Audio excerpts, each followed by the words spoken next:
Эле айланып кел, өзүңдү күнөөлүү кылат. Алардыкын окуя эч мындан сууга атпайт, биздикинде суу акпайт. Таза болбой баратса капка таш салып, кум Кайран салып. жүрүп кетип турабы бул жакта. Трактор бузулат, ар кандай себеп.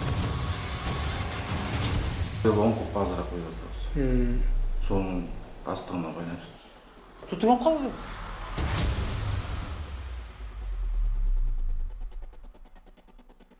Сууну кызып туруп, жартызып. Могу жерде желе басып турганын көрүңүздөр эми. Ондо бере турган болсо, булар бизге кайрылып келбейт. Жер суу бере албай каласыңар дейт. А бизде поляда эжин күйүп атыр.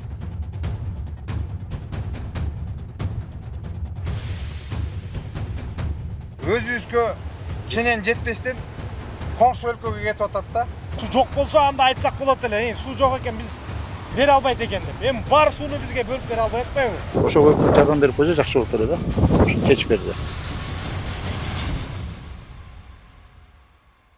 Саламатсыздарбы, урматтуу көрүүчүлөр, биз сиздер менен мынакей Талас облусунун Манас районунда турабыз. Суунун башы болгон жер бул жер. Мисалы мына артыбызда турган Киров суу сактагычы. Бул жака канча деген миллион куб суулар жыйылат, бирок ошол эле учурда бизге Манас районунун мынакей дыйкандар кайрылып атат. Районго суу муктаж деп. Ошол эле учурда суунун башына туруп алып, бул район сууга жетпей турат. Бизди ушул шаардан Бишкек шаарынан Таласка чакырышты эле байкелер. Саламатсыздарбы байкелер? Суу кандай бөлүнүп аткандарын көргөзүп берип коесуздарбы жүрүңүз? Могу мисалы Кыргызстанга кетип аткан суу да каналдагы. Бул ошол жанагы айтылган эле 8 айлыга кетип отур да. 7-8 айлыга азыр айтты го капканын башчысы 9 куб суу кетип отур деди. А негизи талап боюнча канча кетиш керек эле ошо суугат жерлерге, билесизби? Бул эми суугат жерге карап булар мисалы карап көрсөк гектарларына карата ар бир абыпларга бөлүнөт да. Мисалы ушул эле жакта Табак совхозда өзүнчө бир абыпы бар. Көкдү айылында өзүнчө бир абыпы. Манас айылында, Богословка айылында өзүнчө абыпы. Акташ Ташбашат өзүнчө өз айылдарда ар биринде бирден абыплар бар да, ушул абыплардын аянттарына жараша ошого карата суулар бөлүштүрүлөт да. Мисалы карап көрсөк бул 8-9 куб суу кетип атат. Мунун ичинен мисалы Тамек совхозда 3000 гектар жери бар. Ошого карата суу берилет. Мисалы Акташ Ташбашатта где-то 800 гектар жери бар да. Ошого карата суулар бөлүнөт да. И ошондой эле тиги Богословка май айыл өкмөтүндө ал жакта да где-то 2000 гектар бар болуш керек. Ошо аларга да ошого карата суу бөлүнөт. Эми азыркы карап көрсөк бул суу баратканы менен деңгээл бул суунун деңгээли жетиштүү эмес. Анткени Союз убагында бул каналдар курулуп калганда ошол эле жерди колхоз совхоздор иштетип, ал кезде сугатчылар аркылуу суулар бөлүнгөн да. А бүгүнкү күндө ошол эле биздин жерлер азыр дыйкандарга берилип, менчикке өтүп кеткен. Жеке да, баягы дыйкан чарбаларга берилип калды. Аренда жерлер бар да. Ошолор ар бири мисалы мурун бир жерде 100 гектар сугарылса, азыр ошол жерде 100 гектарда 100 киши суу алып, 100 киши сугарып атыр да. Ошол объемду, ошол площадьтарды бул канал ушул убакта толук камсыз кыла албай жатат да.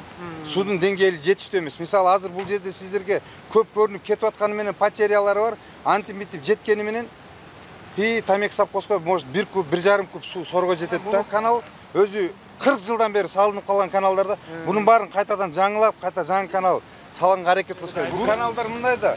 Суу берген баштан латковый канал, монолит менен куюлган каналдарда основной биздин именно дыйкандарга жеткенден кийин бүт бар земляной канал кетет да. Земляной каналдарда потеря көп аябагандайчы. Мисалы карап көрсөңүз 30-35-40% чейин потеря болот да. Арык тазаланганы бар, тазаланып. Демек бул каналдардын көп эле уже жаңыланууга, реабилитация уже муктаж да, ачык айткандачы. Но башынан берип атканы менен этегине мындай суу жок да. Синип эле жок болуп кетет. Бул деле ошо биздин айылдарга кеткен суу да. Бул кеткен суу, булар деле илип атыр. Суусу жокму? Суу жок. Покровка бар. Аласару, Покровка, Арал, Карарча, Сөгөт жайылган. Канча деген жер кетет? Ошондо бир районго 3 эле канал бөлүп чыгып атабы? 1, 2, 3. Төртөө болуп калат. Саза байсуу 2 канал, Саза байсуу 3. Анан Үчкоргон айыл Үчкоргон айылына бир канал тартылган. А так много 3 да өзү основной, 3. Жок, мунучу азыр биз муну илактаган бул мисалы үчүн бизге 2 гектар жерде биз 2 гектар жерибиз эл суу иче албай жатыр. Биринчи сууну иче албай жатыр, биринчи суусун. Азыр мына июндун канчасы болду бүгүн? Ийлеп атыр суу жок. Мына азыр мына фасолдон эм тигишип атыр. Жетси мына фасолдон эм тигишип атыр. Биринчи сууну алып электер бар. Биздин Манас районунун ысыгы уже таластан кечтикче эле бизги барынан кечтиге турган болду. Талабы менен, элдин талабы менен. Мен немеге бардым? Алмазбек Сокеевке. Немеге водный хозяйство министрге барып, Бишкекке бардым. Кайрылуу. Уже болбогондон айла жок. Болбогондон айла жок бардым. Эмезе биз азыр 2008, 2015тен бары, мына 2015тен бери күндүк эле мына кеңешке суу барбайт. Бу жерде канча километр букат? 15 километр барбы? 15 километр чыкпайт Шереметинеге. Ушул жерге суу барбайт деген таң калышты. Ошо жергиликтүү тургундар көбүнчө эмне менен алек болот бул жерден? Жер менен эле башка эчтеке. Дыйканчылык, мал чарба. Мал чарба болду. Башка эчтеке. Болду.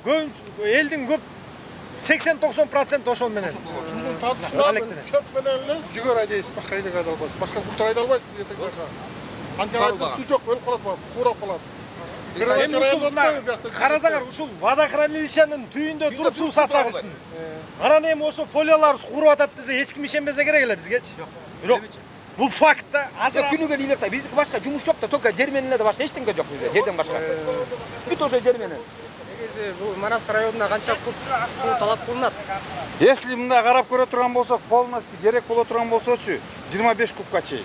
25 кубка чейин. Ошондо мына биздин карарча сөгөтүбүзгө чейин много. 25 куб эми бул жерден кой берилген эмес, фолияларга жеткен деп эсептегенде. Ооба, ошол деңгээлде эсептеген. Рамазан мондоп калды. Оос эмне керек бар негизи? Эч пайдасы жок болгондой. Бизде Манас районунда туруп, мына Манас район пригородында Оосто эскаватор жок. Мына бар, иштебейт. Эскаватор бар, иштебейт. Мына бакай атады мына Кировкада. Жет эскаватор бар экен. Бизде мына пригородында эскаватор эчтеке жок, техника жок. Аны Оос эмне керек бар? Былтыр кагазда бар да. Былтыр кагазда эмес, фактически бар. Жолдош губернатор келгенде биз ушул тема менен кайрылдык да. Ошондо Бактыбек Нарбеков беле губернаторубуз. Ошол кишиге кайрылганда айткан, бизде эң көйгөйлүү маселе каналдар тазаланбайт. Бер жагы 10 жылдан бери каналдар тазаланбайт. Уоско жаңы экскаватор келгени менен бир канал, бир экскаватор ушу каналдардын баарына жетишпейт да. Хата биздин районго бир жаңы экскаваторлор келсе, Уос деген атын эле угуп атабыз. Ушул жерде дыйкан болуп жүргөндөн беричи. Бул баягы Союз рахматы куруп кеткен каналдарды гана иштетишет булар, дайын. Өздөрү бир канал куруп, бир мындай жылыш кылып, алдыга жылыш кылганын көргөн жокпуз булар. Эмне Омо жерде разведкадан канат кетип, ушунусу жууп кетти. Ауыл федерация жетек дыйкандар болуп өздөрү ошо жерди көтөрөт. Эмесе бул Уостун түздөн түз милдети. Өз ошо сууну көтөрүп келип туруп, могу жерге бөлүп берген. Ошону бактырам. ошол маселени жылга айтып келебиз. Болду, эмки жыл жазайбыз дейт, жок. Анан керек учурунда 1-апрелде суу берилиш керек да талааларга. Жер суу берилет, жанагында айтып аткан беделер, башка өсүмдүктөр суу ичет.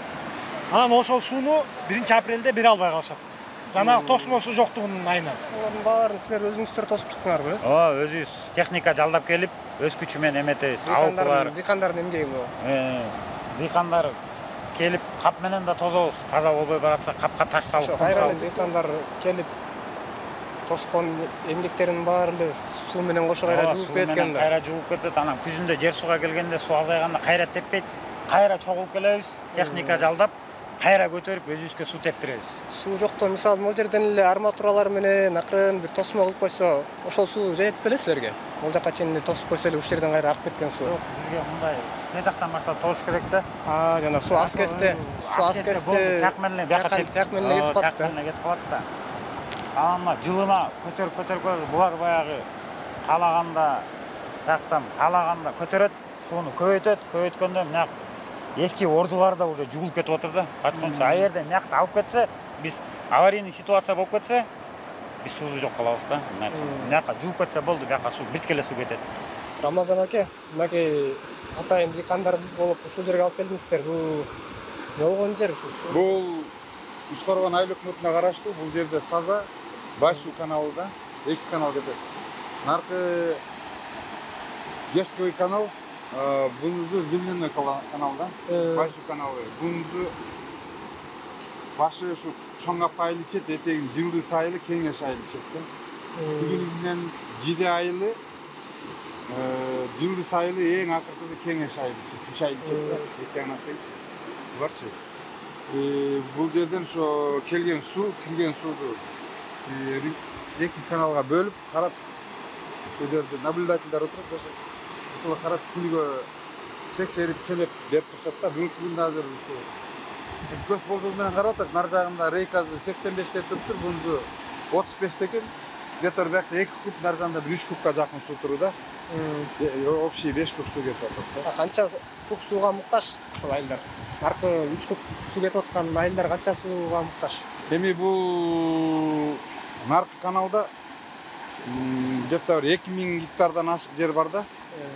2000 гектар жерди деле азыркы күндө ошол 3 куб суу муктаждыгын камсыз кыла албай жатат. Анткени каналдын эскиликтери жетилген.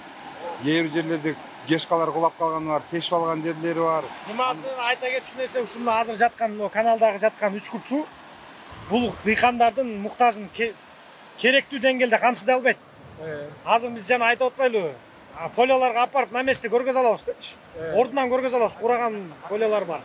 Азыр бүгүнкү күндө жер сууга суу алып аткан полялар бар. Ушул күндө. Ал кургатып жерин кайра айдатып эккиче эгинин. Дагы бир убакыт өтүп кетип атат да. Кеч калып атабыз баарын.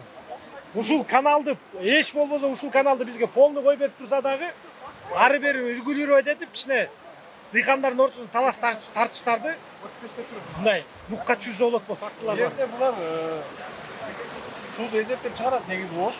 Мисалы үчүн 3000 гектар болсо канча жеринде будай бар, канча жеринде беде бар, канча жеринде калемпир бар. Булар ошонун сууду эзептеп расчетун чыгарат. Bir сезондо беде мисалы үчүн 5 суу ичет деп, калемпир болсо 10 суу ичет деп, будай 2 суу ичет деп. Булар расчет чыгарат да, bir сезондо мынча куб суу керек деп эзептейт. Бирок булар немен учтелип кеткен жок. Погодный условия деген бар. Күн 40 градус ысып атат. Жоготуулар да бар да анан. Бедеге 5 суу эзептесе, беде 6-7 ич керек болуп калат. Будай 2 деген жер 3 ич керек, айла жок болуп калат. Күн катуу ысып кеткенде көбүрөөк. Анан кийин эзептегенде мисалы үчүн бизде калемпир кызылча көбөйөт. А булар илгерки норматив менен уруп атат да. Сууну жакшы көргөн, көп талап кылган өсүмдүктөр көп да түрү. Эмеси боюнча Ошодо анан биздин жерибиздин шарты дагы. Бир күрөк казылып 30-35 сантиметр казылгандан кийин эле шагал болуп кетет да ар жак. Анан биз булар бага китептеги менен мынча ич керек деп эзептеп коет, а фактически андай эмес, бир 10 күнгө жет. 10 күндөн ашып бир 10-11 күндүн ичинде эле жерибиз кайра шагырап калып калат. Биз бир суу менен бедени толук өстүрүп чаба албайбыз да. Кеминде 2 суу бериш керекпиз бедеге. Бедеге эле. Анан башка сууну көп талап кылган өсүмдүктөрдү айтпай эле коелу. Урматтуу көрүүчүлөр, бизге ушул айылдын тургундары кайрылганда кантип эле ушул Киров суу сактагычынын төмөн жагында жайгашкан айылда суу жок деп алгач чындап эле ишенген жокпуз. Ошон үчүн мынакей дыйкандар менен да сүйлөшүп, бир сыйра маалымат алгандан кийин атайын ошо күйүп кеткен жерлер барбы, суу жетпей калган жерлер барбы көргөзгүлөчү деп дагы мындай күмөндүү ойлор болгондуктан суроо узаттык. Ошол дыйканчылык менен алектенген акебизге келдик. Атыңыз ким сиздин? Асанбай. Кайсы айылдын тургуну болосуз? Мен өзүм Кеңеш айылынын тургуну болом. Жылыста турам. Жылыс Кеңеш өз айыл өкмөтүбүз бир да. Жерибиз да бир, ортодо бир айыл өкмөттөнбүз да. Анан ошо мына аренда алган жер эле. Болгондо мына убагында суу келбейт. Былтыр да мына кураган болчу ушундай болуп. Жылда эле илактайбыз. Күзүндө эгилген 2 гектар жер, мына күзүндө эгилген буудай. Күзүндө эгилген буудай жазында көтөрүлүш керек эле. Былтыр жамгыр көп жаап, жакшы жазгы менен былтыр да буудай болгон. Жазгы жамгыр менен жакшы болуп кеткен. Быйыл жазгы жамгыр болбой калды. Анын үстүнө сууду да кеч бердим. Могу жерде бизге ГЭС курулат деп, ГЭСтин аркасы менен сууда таптакыр кеч берилди. Кеч берилгендин ортосунда да ажиотаж болуп, бизге алдагы капкадан чыга берген жерде ГЭСке кошкон жерде суу толуп калат дагы. Анан көркүдөп сууду көп бере албай, бер жак келген ылдый түшүп калат. Анан биздин жылдын жийде Пушкин деген айыл жогору жактагылар массово эгип ошо алар сугарып баштаганда бизге суу келет да. Ошо менен бизде суу ажиотаж болуп, быйыл мына суу таза тартыш болуп калды. Тартыш болду да мына майдын этегинде сорго элге суу берилип баштады. Негизи апрелдин биринен берип башташ керек эле. Ошо апрелде берилип башташ керек эле. Быйыл 1 ай кеч берилди да, мынакей түрүн көрүп турасыңар. Өспөй калды.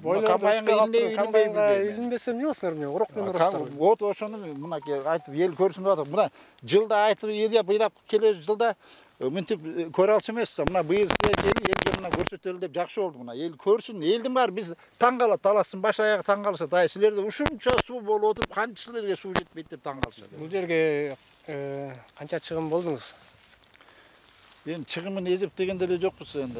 Эми болжолду билесиздер трактордуга май куюп, ал жака акысын берип, анан үрөндү себип, бурасын тарттыңыз. Айдап, тегистеп, сейип эметкени гектарына 4,5 миңден кетет. Анан кийин жазында дәрисин бердик. Тырматканыбыз барын эле ошентип кетет. Аяк биягы бир полный эметкенде ар бир гектарына 7 миңден кетип калат. Бул жерде 2 гектар болгондо бирөө анан сугаргандан башка, сугарткандан, арендасынан башка эле мына эгип, ошо сугарган эле да. Муну дагы эгип атканыбыз ушу айыл чарба болгондон кийин ошо да. Мурда эгип алып сата албай 6 сомдон 5 сом 50 тиындан саткан күндөрү болгон. Анан кийин кой деп чөбү өтпөй чирип полядан араң ташып алып келип жеткен, жазында чирип чыгарган күндөрү болгон. Анан энди ошого карап азыр көбүнчө мал чарба болгондон кийин суу жетпегенден кийин биз ошо көбүнчө эме кылабыз, ошо жүгөрү, анан беде менен буудай. Ошону оруп алабыз дагы, мал кармап, малыбыз эметип, ошодон чыгарып алатабыз. Атак сатсаң актабайт өзүн. Ошо актабаган күндөрдө болгон. 5 сомдон, 5 сом 50 тиындан саткан күндөр болгон, актабай. Андай деген болгон. Энди ошо мал кармап, мал чарба менен өтүп атсак, энди дагы ушундай болот атпайбы, карабайсызбы мен. Болбосо жакшы болот эле, түшүм сууду азайып тияктан жана жерден көбөйтүп берсе, Казакстанда азайып бизге молдураак биз жакшы болот эле энди. Өкмөт ушунда ойлоп койсо жакшы болот эле биз жат. Анан мына буудайдын жанындагы бу жерде да 2 гектар беден болчу да, былтыр бу жерде буудай кылгам дагы жазында подсев кылгам. Мурда жыл күзүндө буудай сеип, анан кийин подсев кылгам да.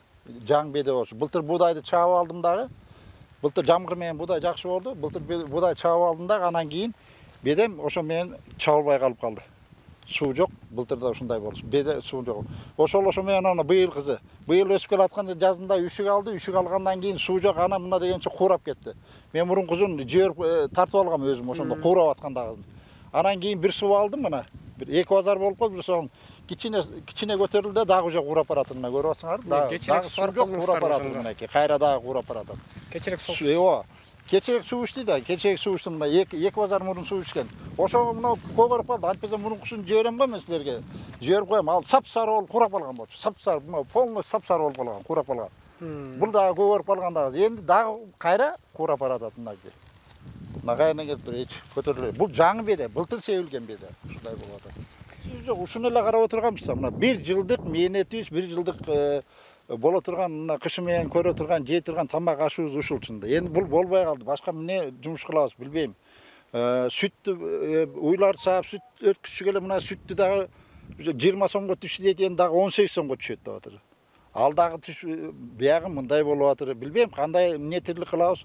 Мына өкмөт кичине бир карап, караштырып, жардам берип, мындай караштырып эметип аракет кылса жакшы болот эле чынды да. Урматтуу көрүүчүлөр, бул жолку чыгарылышыбызда суу башында туруп, суу жетпеген Талас облусунун Манас районундагы дыйкандардын көйгөйүн чагылдырып бере алдык. Кийинки чыгарылышыбызда эмне себептен сууга түсүү маселеси жаралгандыгын, суу чарба башкармалыгынын жана жергиликтүү башкаруу органдарынын жообун алып берүүгө аракет кылабыз. Сиздер менен Сокол Медиа маалымат агенттиги болду.